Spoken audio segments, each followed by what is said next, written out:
La hermana Wilda se bautizó en 1996 y por razones laborales fue a vivir a Neltume, una localidad lejos de la ciudad, cerca de la cordillera de los Andes, en la 14ª región de Chile, encontrando trabajo en un resort de lujo. Sin embargo, donde iba no había iglesia alguna y comenzó a desanimarse espiritualmente, de manera que comenzó a trabajar los sábados. Pero Dios tenía planes para su vida. Entonces, una pareja de hermanos del distrito de Lanco que tenían su contacto fueron a visitarle a su casa.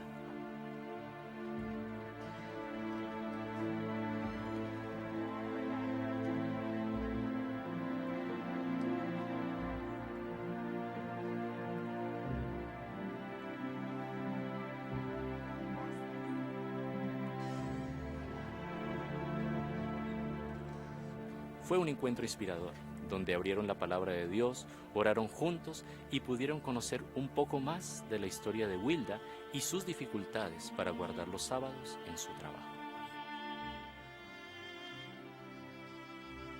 Después de pensar mucho y de buscar a Dios en oración, Wilda tomó la decisión de renunciar a su empleo para honrar el cuarto mandamiento del sábado.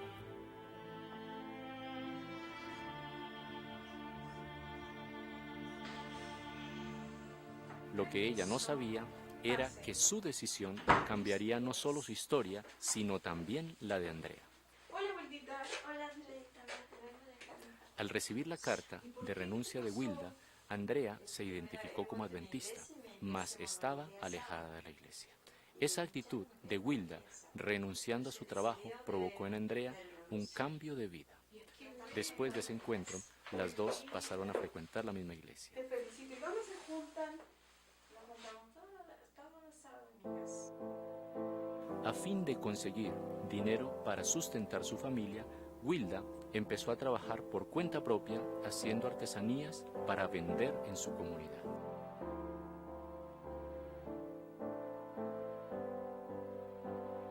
Poco tiempo después, Wilda se reintegró a la iglesia a través de su rebautismo junto con Andrea, quien hizo profesión de fe. Hoy, las dos amigas y ahora hermanas participan activamente en los proyectos de la iglesia. Andrea es la directora del Club de Conquistadores y Aventureros Pioneros de Neltume. Alzaré mis ojos a los montes, de donde vendrá mi socorro. Mi socorro viene de Jehová, que hizo los cielos y la tierra. No dará tu pie al resbaladero, ni se dormirá el que te guarda. He aquí no se adormecerá, ni dormirá el que guarda a Israel. Por su parte, Wilda participa activamente en el evangelismo, visitando personas, dando estudios bíblicos y orando con las familias. Recientemente, Wilda fue muy bendecida porque de parte del resort de donde salió por causa de su fidelidad al sábado, fue invitada para que volviese a trabajar desde ahora con los sábados libres. Wilda hoy sigue feliz trabajando y sirviendo a Dios. Su testimonio de fe sirve tanto para nosotros como para las futuras generaciones. Probad y ved. En reconocimiento y gratitud a Cristo por todo lo que es, entregamos los diezmos y ofrendas como parte de nuestra adoración.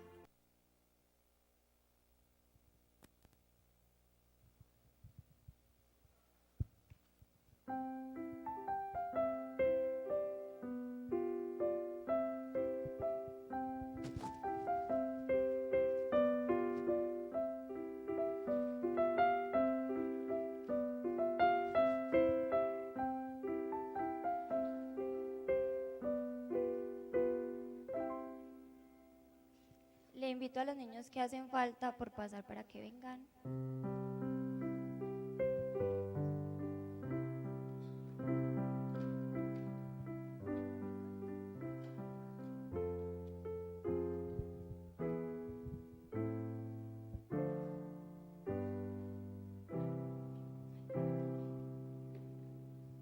Hola niños, buenos días. Ay, no desayunaron. Buenos días. Ah, muy bien. ¿Cómo están? ¿Felices de que sea sábado? Sí, señora, muy bien. Niños, vamos a hacer un trato. Les tengo un compromiso, pero me tienen que decir si están dispuestos a cumplirlo, porque si no, entonces pues no se puede hacer.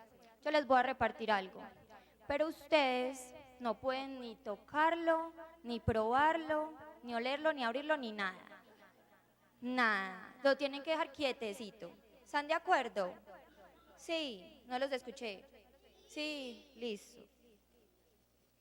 Pero nada, no pueden hacer nada.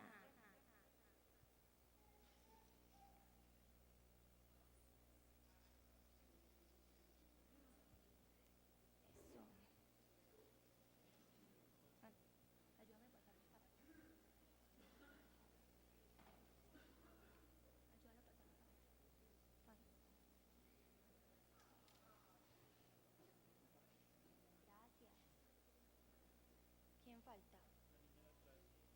Mira. Ya voy. Listo.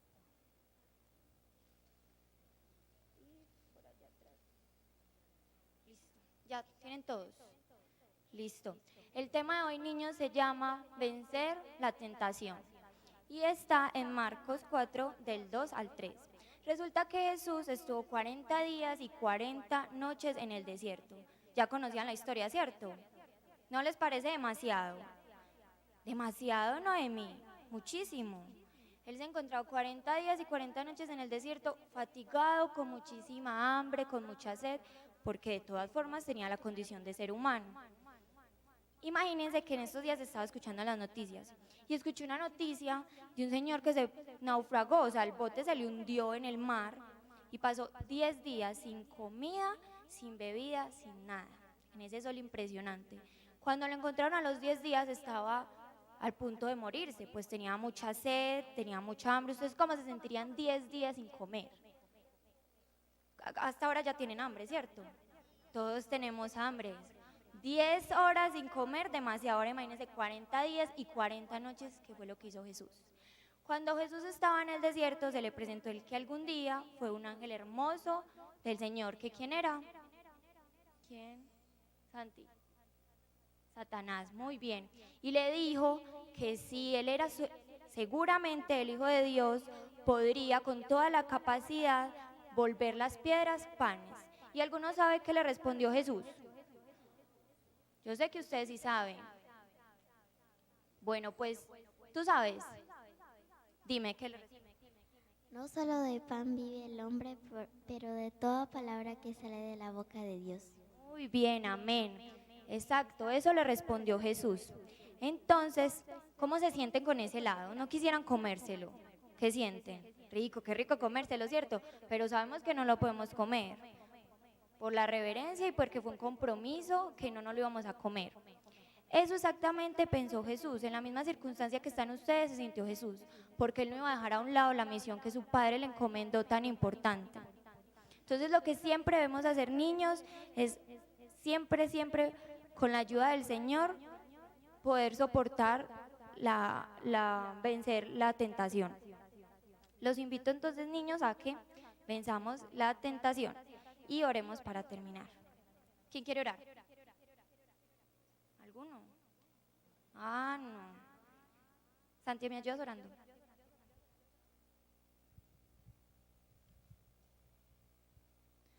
Querido Jesús, gracias por la vida, por la salud y por todo lo que nos das.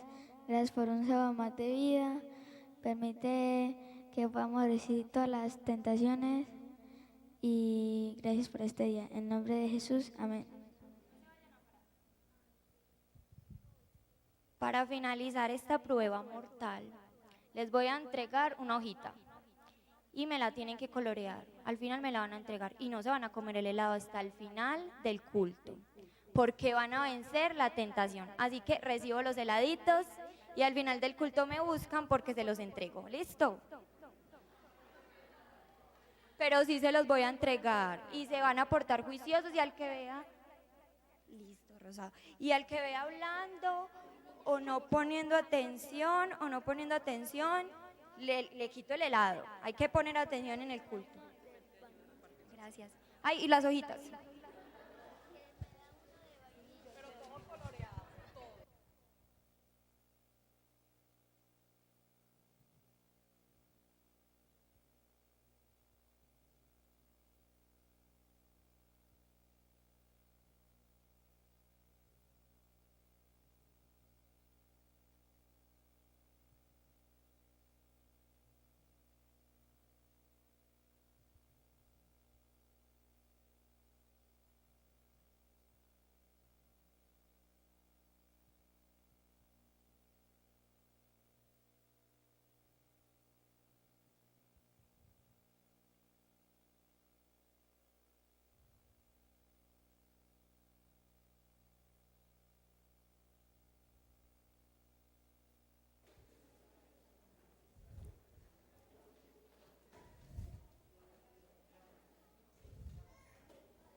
Feliz sábado a todos.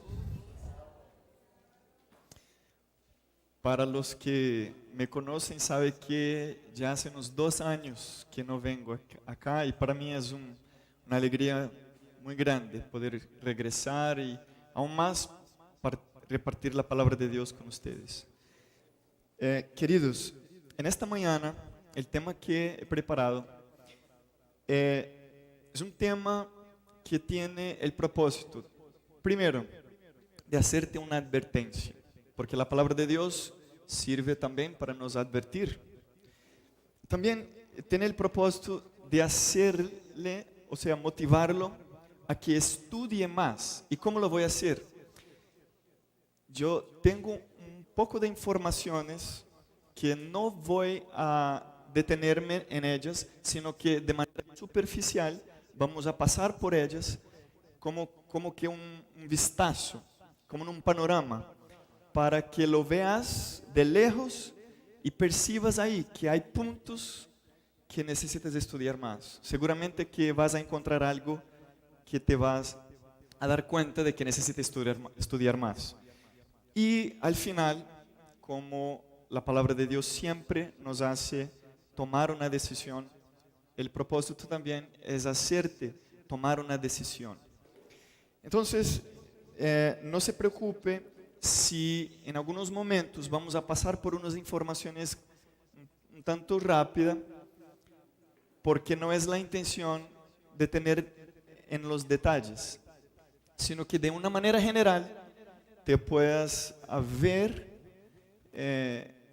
este tema, la historia y ese movimiento del cual nosotros hacemos parte, y acima de todo, tu responsabilidad que cae sobre tú individualmente. Yo sé que hicimos varias oraciones, Dios nos ha escuchado, tenemos aquí la seguridad de que Dios está con nosotros, pero me gustaría invitarlo una vez más, que cierre sus ojos, vamos a hablar con Dios. Querido Dios, en este momento vamos a abrir tu palabra y te invitamos que tu Espíritu Santo venga aquí a enseñarnos. Nosotros no tenemos capacidad humana para comprender cosas espirituales, porque ellas son espiritualmente entendidas. Por eso deseamos esvaziarnos de nosotros mismos y pedir que tu palabra venga a llenarnos. Y acima de todo, que podamos tomar una decisión a tu lado. En nuestra oración, en nombre de Jesús, oramos. Amén. Queridos, el tema, como lo ven, el mejor argumento del universo. Argumento. ¿Para qué sirve un argumento? Si nosotros hablamos de argumento, necesariamente puede servir para convencer a alguien de una cosa, de una verdad, de una posición, de una cuestión, de un tema. Niños son muy buenos para argumentar, ¿sí o no?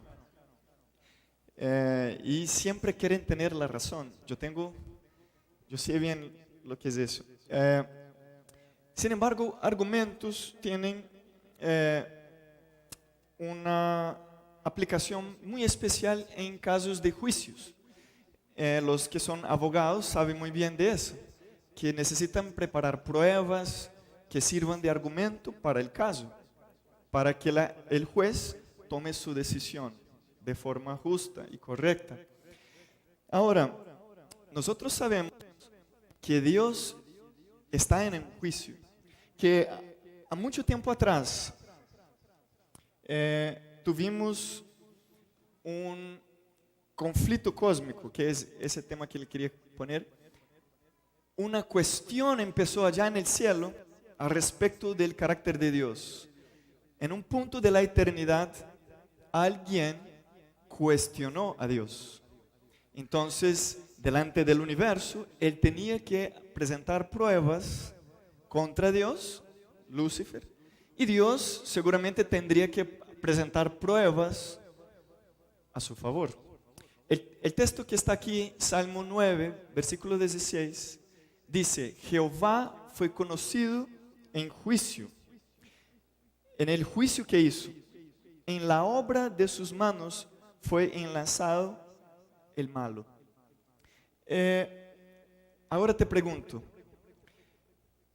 cuando se trata de carácter, la persona fue acusada, la persona de Dios, el carácter de Dios fue colocado en cuestión. ¿Podría Dios presentar argumentos en forma de palabras?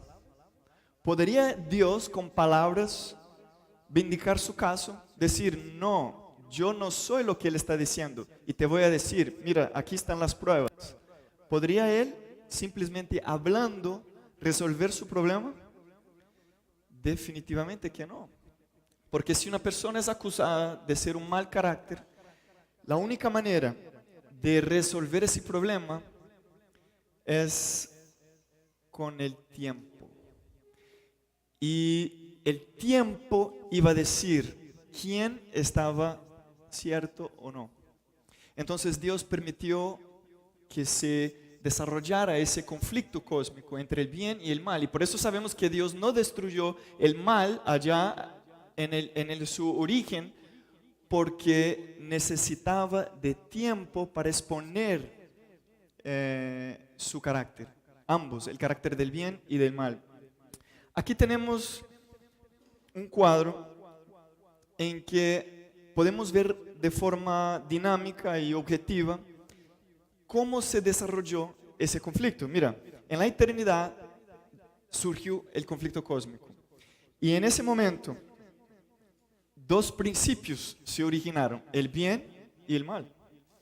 Y estos principios tendrían que exponer su caso. Y Dios era lo que estaba en juego, el carácter de Dios y también el carácter de Satanás.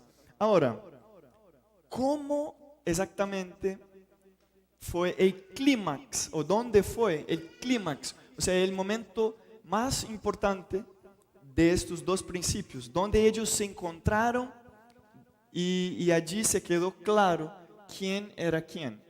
Mira, en el Calvario, en la cruz, fue la más grande demostración del amor de Dios y del egoísmo de Satanás. Satanás allí, su máscara cayó y los mundos, los ángeles, el universo pudo ver que él era mentiroso, que él estaba aún dispuesto a quitar la vida de Dios si necesario.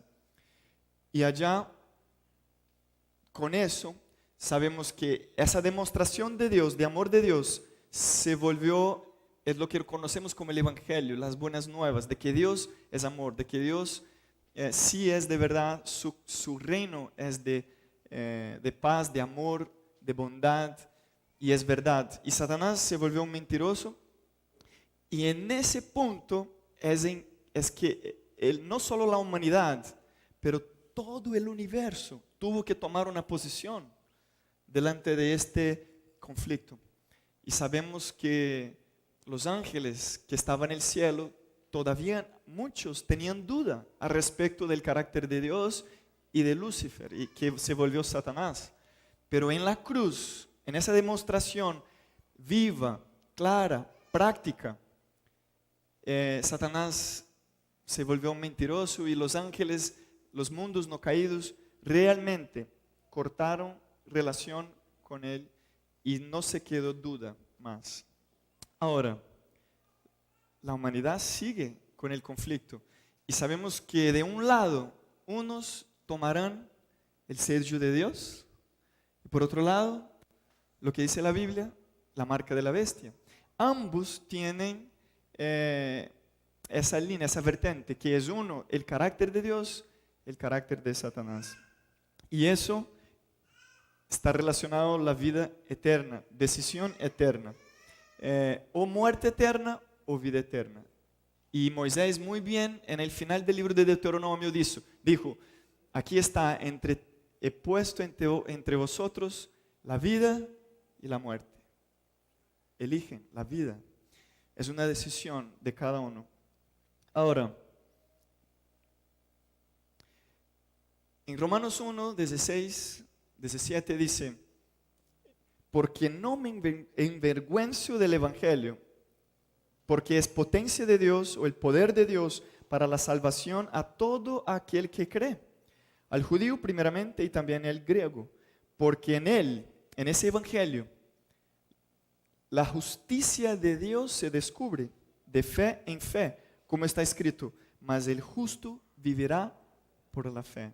Ahora, con eso hasta aquí, lo que hemos hablado, te pregunto, ¿cuál es entonces el mayor o el mejor argumento de Dios en este caso?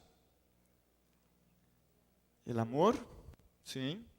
Dios hizo esa demostración allá en la cruz, viniendo como hombre, sufriendo, soportó todo por aquellos que ni siquiera merecían. Pero ¿sabe qué? Yo te digo que el mejor argumento de Dios es usted, soy yo, somos nosotros.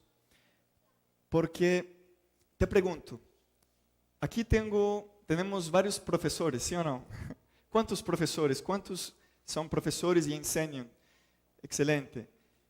¿Cómo saber si tú eres, o sea, cómo tú como profesional, como un profesor, sientes bien que tú has cumplido tu misión? En usted mismo, la forma de tú exponer las lecciones, o en los alumnos cuando ellos por fin aprenden lo que tú estás enseñando. Yo sé que hoy en día es muy difícil enseñar a esta generación tan distraída, pero no se trata de eso, se trata de que el alumno va a reflejar el profesor, ¿sí o no? Es decir, que lo que Dios hizo, el amor de Dios, la manifestación de su amor en la cruz, tiene realmente su mejor argumento cuando usted es transformado por eso, por esta historia. Cuando usted, al ver ese amor intenso, inmenso, grande, infinito, se deja enamorarse de eso, se deja transformar. Y entonces el universo, los mundos no caídos, aún Satanás y sus ángeles pueden mirar y decir y reconocer realmente el amor de Dios tiene un poder transformador impresionante. Es en la historia que nosotros podemos ver el desarrollo de esos conflictos, de esos dos principios. Ahora, en Tesalonicenses,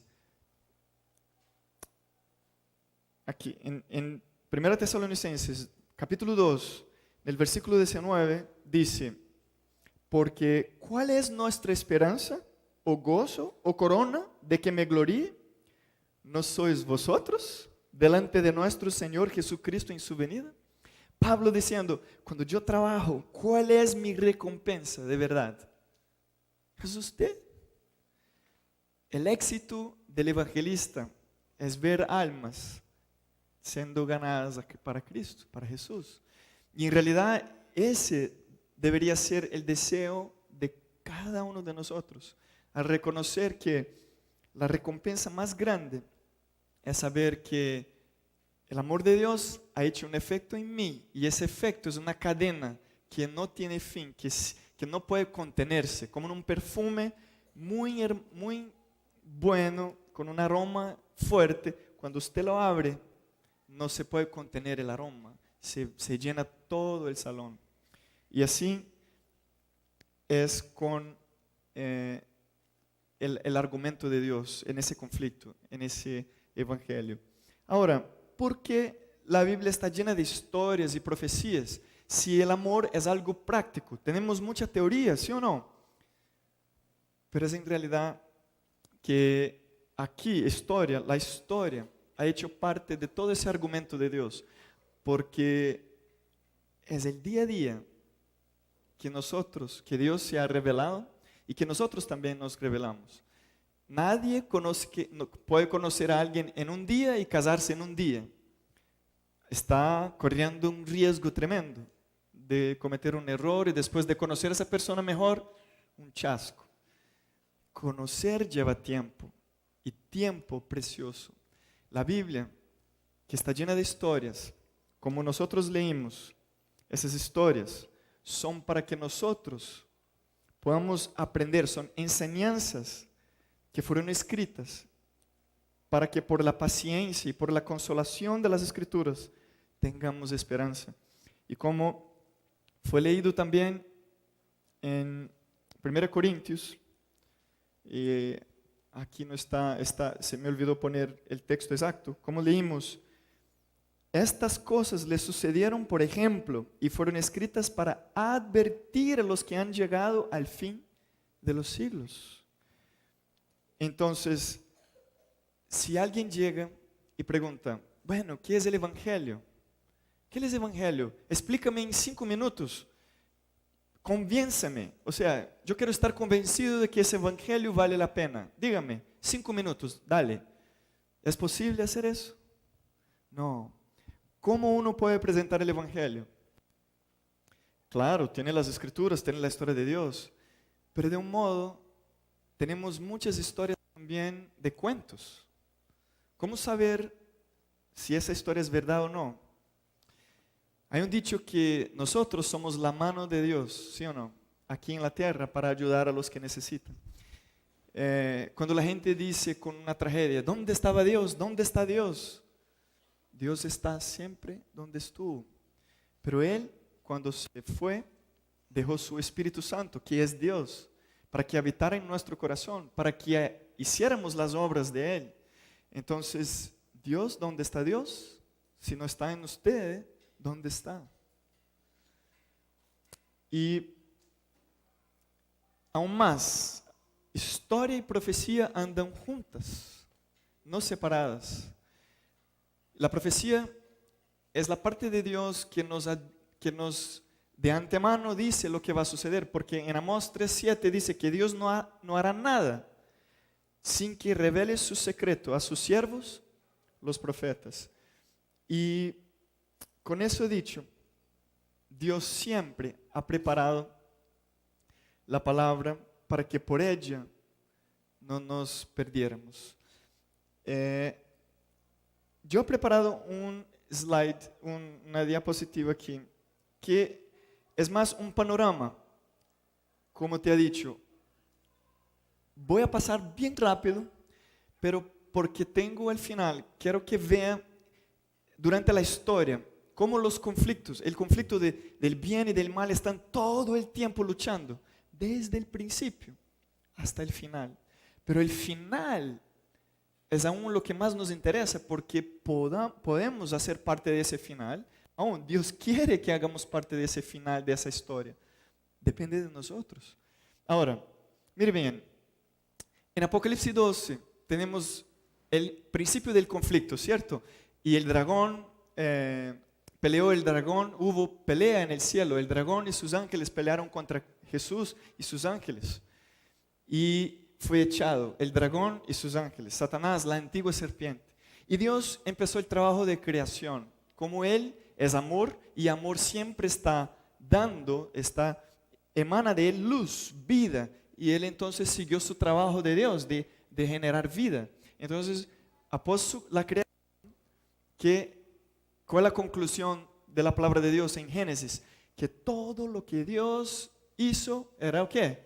Bueno, van a ver que está en portugués. Ese aquí, después me di cuenta que estaba en portugués y ya cuando yo lo miré vi que era muy parecido a español y que ustedes entenderían muy bien, entonces yo dejé en portugués. Y ahí van a aprender un poquito de portugués también. Entonces en la creación o creación, todo era bueno, extremadamente bueno. Dios lo que estaba diciendo es, lo que Él hace es bueno y tú puedes probar lo que es bueno. Pero vino la serpiente y dijo, no es bueno, yo tengo algo mejor. Y cuando Eva y Adán también creyó en la serpiente, lo que vino fue mentira, desobediencia, tristeza, dolor. Ya en contrapartida, Dios dio su primer profecía, su promesa de que vendría un Salvador. Entonces eso les trajo otra vez esperanza, les trajo una segunda oportunidad, un auxilio o una ayuda divina. Y en ese momento empiezan las profecías, porque es la manera con que Dios iba a empezar a comunicar con la humanidad. Porque miren, en Isaías dice que nuestros pecados, nuestras iniquidades, hacen ¿qué? Separación entre Dios y nosotros. Entonces Dios tuvo que escoger un medio de se comunicar otra vez con nosotros por medio de personas escogidas, que Él llama de sus siervos, los profetas. Entonces por medio de los profetas, Dios hablaría sus designios, su palabra, su voluntad y el futuro también. Pero Satanás trabaja con engaños, entonces vino engaños. Venimos claramente en la vida de Caín y Abel, la verdad y el engaño, la obediencia y desobediencia. ¿Y qué consecuencias generan la obediencia y desobediencia? Y podemos ver en la vida de algunos personajes como Enoch, Noé, Job, Abraham, y cómo ellos como individuos estaban siendo mirados por el universo mirando a ver si ellos iban a ser fieles. Eran individuos escogidos por Dios que fueron considerados justos delante de Dios porque no confiaban en su justicia propia, sino en Dios. Y estos individuos ayudaban en el juicio de Dios. ¿Se acuerdan cuando Dios dijo, ¿viste a mi siervo Job? El juicio, estaba en juicio. Y Satanás, no, pero él, tú lo proteges, tú le das todo lo que él quiere. Quite de él y vas a ver que no te vas a servir. Mira cómo está todo el tiempo en el contexto del juicio. Y Dios confiando en sus siervos, diciendo, listo, quite todo lo que él tiene y vas a ver que va a permanecer fiel a mí. ¿Cómo hubiera reaccionado usted en el lugar de Job? Si Dios hoy quitara todo lo que tú tienes, ¿cómo reaccionaría usted? Y en algún momento, después de Abraham, de Noé, la torre de Babel, vino otros pueblos, ¿sí o no? Y estos pueblos, Satanás empezó con dioses falsos dioses, y confusión. Babilonia significa confusión. Y en ese momento entonces Dios prepara que un pueblo, tiene varios pueblos, yo voy a tener mi pueblo, en medio a varios pueblos. Y Él escogió a Abraham y sus descendientes para que fueran su pueblo, que vivieran su reino, los principios de su reino, que se establece en el cielo y en la tierra, para que el mundo aquí la gente pudiera ver la diferencia de cómo es vivir con Dios sin Dios. ¿Se acuerdan? Deuteronomio 4, que decían, esta palabra es tu sabiduría. Con ella van a ver las otras naciones, que van a ver que tú eres un pueblo sabio, entendido. Y van a ver la diferencia. Entonces, después de escoger un pueblo peculiar, preparó el santuario, que era para ser ¿qué? Un memorial, que era para ser como si fuera una manera didáctica de enseñar el plan de salvación, no solo para el pueblo judío, pero para toda la humanidad, que la gente viniera a entender, pero ¿cómo es eso de sacrificio? Y la gente, y nosotros como pueblo entonces mostraríamos el pecado, la confesión, que nosotros hemos pecado y que Dios había de proveer el Cordero, que era Jesús, el Mesías, que moriría en nuestro lugar. El santuario es exactamente eso. Deuteronomio 28 estaba las bendiciones y las maldiciones. Cabía al pueblo escoger cuál iba a vivir. Y por mucho, estudiando, vemos los altos y bajos de Israel, sus momentos gloriosos. Después, el alejamiento de Dios, apostasía y daños, otra vez, sufrimiento, pérdidas. Entonces, tenemos daños, 40 años en el desierto por desobediencia, y sigue esa dinámica de una nueva generación, un nuevo momento. Cada generación tuvo su oportunidad de vivir y escoger de qué lado iba a estar. Y todo eso en el gran plan divino. Pero en algún momento de la historia tenemos de las profecías de Daniel que son extraordinarias. Por eso tantas admoestaciones, tantos consejos para estudiar profecías de Daniel y Apocalipsis. ¿Por qué? Porque allá en Daniel tenemos lo más extraordinario.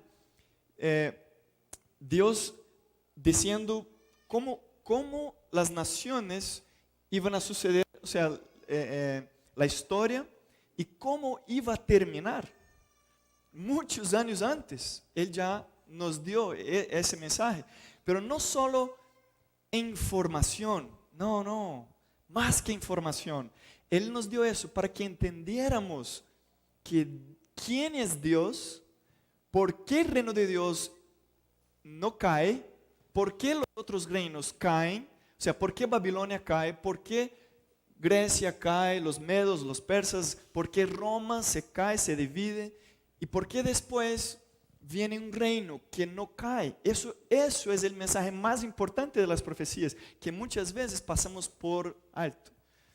Y en ese momento, Dios, como que en el momento de la historia, permite que Satanás tuviera un reino terrenal por más de 1000 años. Las profecías de 1260 años, de la Edad Media, donde se prevaleció la ignorancia, de enfermedades. La gente no conocía la Biblia, la palabra de Dios. Y en más de 1000 años, dice la palabra, que le fue dado poder, ese cuerno pequeño, que iban a intentar poner las verdades de Dios por tierra. Y también pelear contra los santos de los santos, y prevalecería. Aún, ¿se acuerdan que Daniel se quedó casi enfermo por eso? Él está estudiando y dijo, pero Señor, ¿qué pasa? Yo pensé que 70 años se estaba cumpliendo y ahora usted me viene con esa profecía de tiempos y mitad de tiempo y que va a prevalecer contra los santos. ¿Qué pasa, Señor? Y Dios, entonces en el capítulo 8, dice, tranquilo, cuando dos santos están hablando y dice, ¿hasta cuándo? Y en el versículo 14, ¿cuál es la respuesta? Hasta 2300 tardes de mañana y el santuario se va a ser purificado. Tranquilo, que va a haber un momento. Ahora, en ese periodo, Satanás va a tener mucha oportunidad de exponer su gobierno. Pero yo voy a levantar un pueblo después de ese tiempo y el santuario será purificado.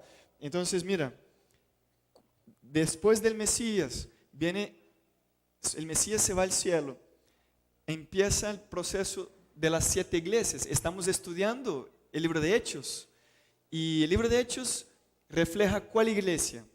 La primera, de las 7 de Apocalipsis. Pero tiene 6 otras más que debemos entender. Y después de eso, 1844, empieza un periodo especial que muchos estaban esperando. Imagínate los ángeles, los mundos no caídos, imagínate todos. Está llegando, está llegando, está llegando. Ya casi el santuario será purificado, ya casi vamos a acabar con ese mal, con ese conflicto. Mira qué responsabilidad Dios estaba poniendo a un pueblo. En ese periodo, ¿qué tenemos? La sexta iglesia, que era Filadelfia, que iba a poner la verdad de Dios otra vez, restaurar. ¿Qué responsabilidad Dios estaba poniendo en su pueblo? Pero ¿qué sucedió? Después de la sexta vino la séptima. Y la séptima, ¿cuál periodo es la séptima? Es ahora. Pero la séptima no es tan positiva como la sexta. Y la séptima tiene algunos problemas que necesitan arreglo, necesitan cambiar, necesitan resolver algunos problemas que tenemos nosotros. En ese panorama de la historia, altos y bajos, momentos gloriosos, momentos malos de apostasía. Llegamos en la sexta iglesia, momento extraordinario. El texto dice, sé que aún tienes poca fe, pero has guardado mi palabra. Un pueblo que guardó la palabra. Después de la séptima, ese pueblo parece que se llegó ya, el sacrificio ya lo hicieron, empezaron el movimiento con mucha lucha, sacrificio, mucho estudio, muchas lágrimas, y nosotros nomás que ya lo recibimos, listo. Somos la iglesia verdadera, somos el pueblo remanente, estamos bien, Jesús ya viene pronto, vamos a predicar el evangelio, pero de hecho tenemos una sensación de riqueza espiritual, pero en realidad Dios está diciendo, no, eres pobre, eres miserable, tú no entiendes tu condición verdadera, hay un problema, yo no puedo trabajar contigo de esta manera, que piensas que tiene todo, tú no tienes todo, tiene una justicia propia que no sirve de nada, necesita mi justicia. Hemos olvidado los tiempos difíciles y por eso la historia tiene ese propósito de enseñarnos los tiempos difíciles, los marcos que nuestros padres establecieron. Ahora, por incredulidad nuestra, ¿qué Dios hará? ¿Qué necesita suceder? Mira, sabemos que algunas cosas necesitan suceder. Nosotros necesitamos de reavivamiento y reforma. Necesitamos mucha oración, necesitamos de estudiar la palabra. Sin eso no hay resultado. Necesitamos volver a la historia y aprender del pasado, de las enseñanzas de Dios en el pasado. Necesitamos recibir el Espíritu Santo, que aquí está como chuva seroya, pero es la lluvia tardía. Y el fuerte pregón, ¿cierto? Que en portugués se llama autoclamor. Eso es lo que falta. Exactamente eso falta. Falta que nos despertemos de esa letargia, de ese sueño que tenemos, de, vamos a la iglesia, acción misionera, ay no, trabajo. Eso es serio, eso es muy serio. Y en eso, entonces vendría la segunda venida de Jesús. Y como dice en Proverbios 22, 28, no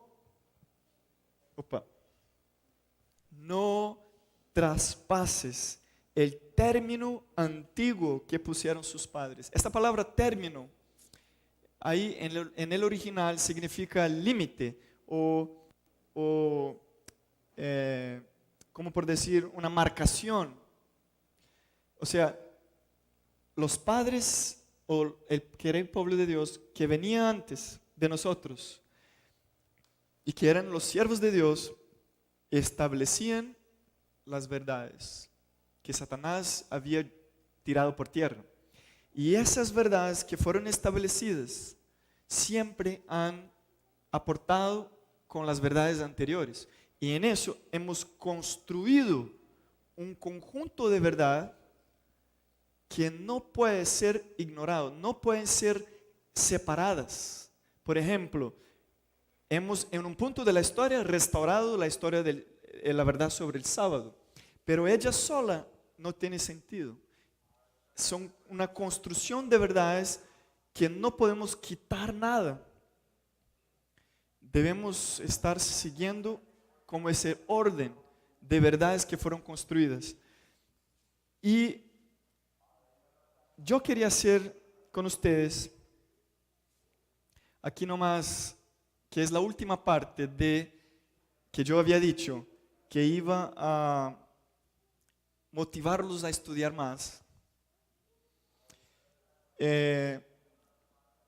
Nosotros hacemos parte de un movimiento profético, ¿sí o no?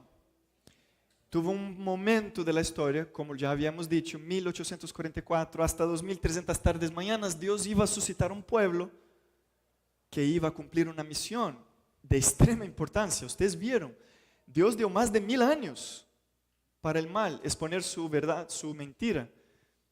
Y Dios ha esperado tanto tiempo para que usted, nosotros, seamos su mejor argumento de la verdad. Y sucede que en nuestro pasado hubo hombres de la sexta iglesia que construyeron eso. No fueron perfectos, fallaron, pero nosotros tenemos mucho que aprender de ellos. Y como dice Proverbios, no remover el término antiguo que pusieron nuestros padres. Pero hemos hecho eso muchas veces. Yo quería poner aquí unas fotos y quería que alguien me dijera quiénes son estos personajes que fueron extremadamente importantes para nosotros. ¿Alguien arriesga a decir este? ¿Ah? ¿No? Sí. Él dijo aquí, John Byington. John Byington. ¿Quién fue John Byington? Ah, usted dijo John, ¿cierto? Juan. Él fue el primer presidente. Está afinado aquí, ¿oh? Bien. El primer presidente de la Asociación General de la Iglesia, cuando fue establecida, ¿en qué año? 1863. Muy bien. ¿Quién es este aquí?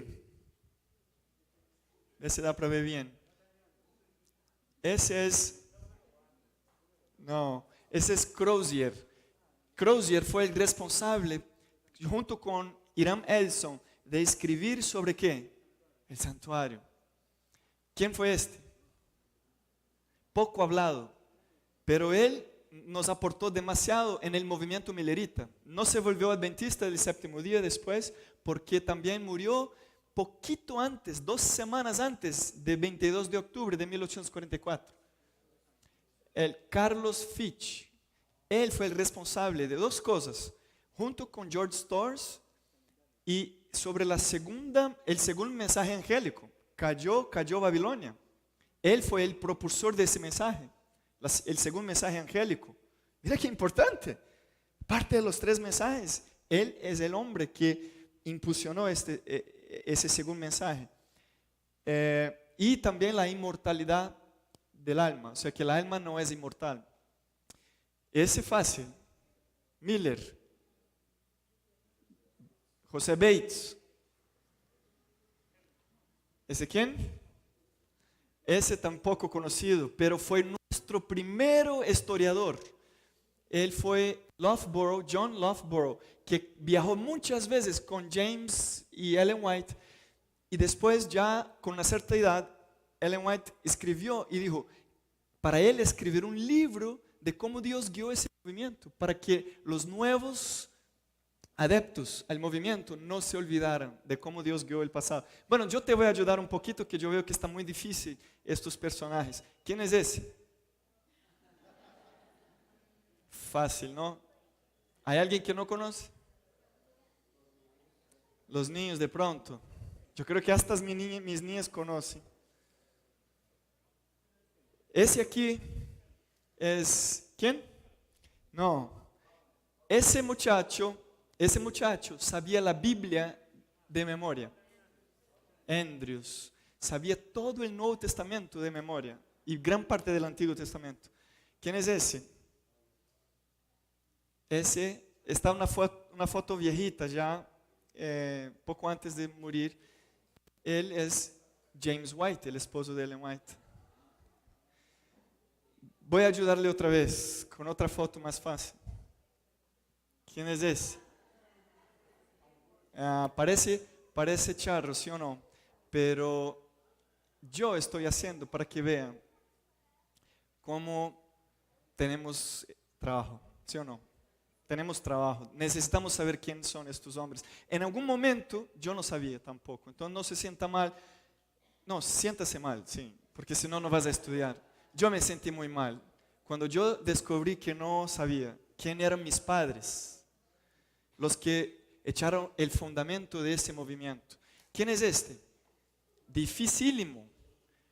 Preble fue el que escribió artículos sobre el sábado del séptimo día, y José Bates, leyéndolos, se convenció del sábado y después pasó para Ellen White, James White y otros.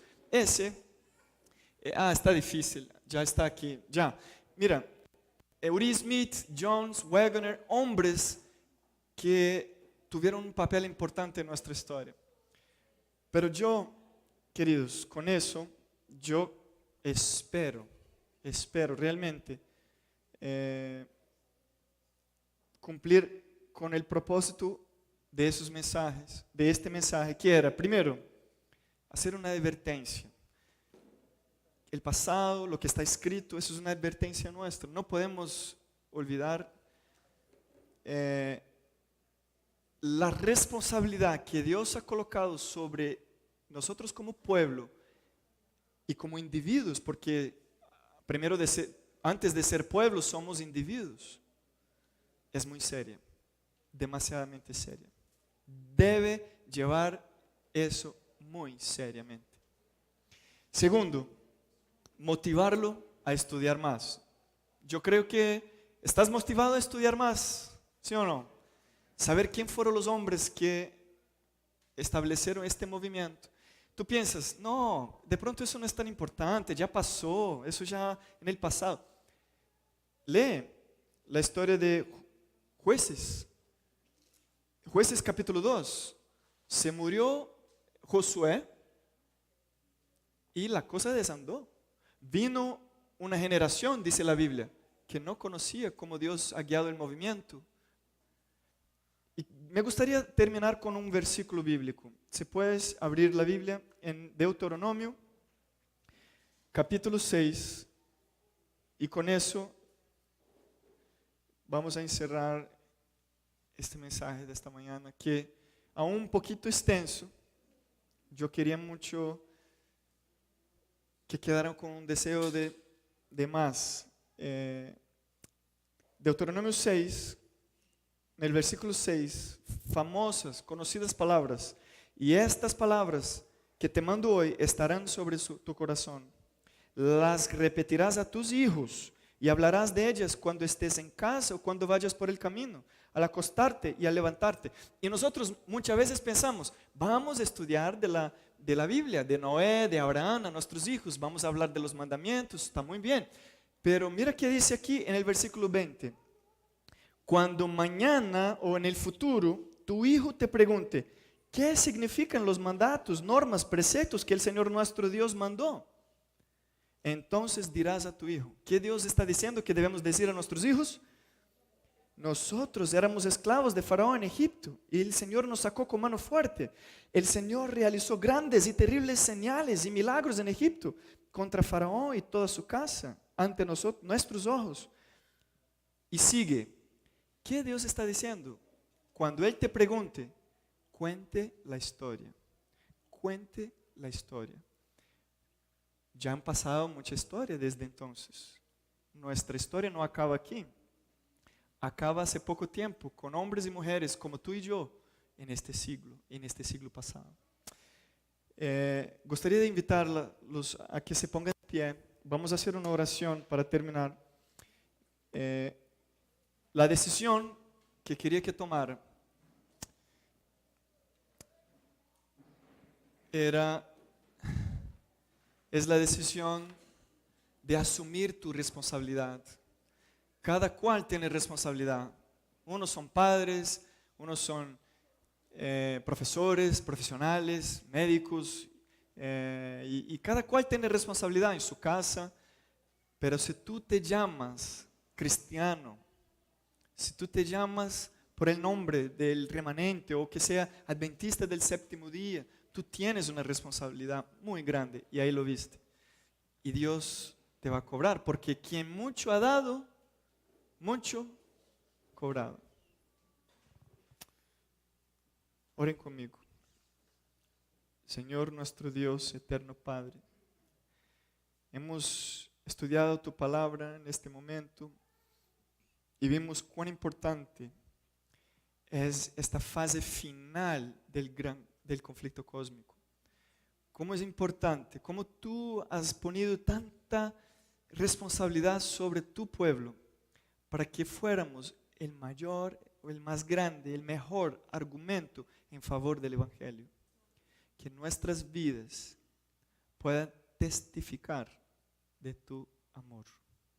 Señor, asumimos un compromiso en esta mañana de estudiar más y de asumir la responsabilidad que tenemos de reflejar tu carácter.